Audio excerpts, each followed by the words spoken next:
வேறு ஓரம் போகாதம்மா, ஐயாவோட நினைப்பத்தான் தூண்டும் அம்மா.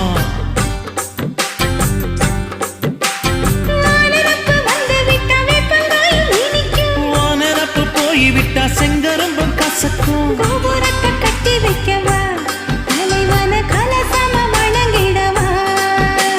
கட்ட விரல் ரத்தம் எடுத்து கண்மணிய குங்குமமா வச்சு விடுவேன். தொட்டா சிணுங்கி போல தொட்டா சிணுங்குறாளே சிட்டார சிட்டுக்குருவி. என்ன விட்டா போதும் முன்னு சிட்டா பறக்குறாளே குத்தால தொட்டு மருவி.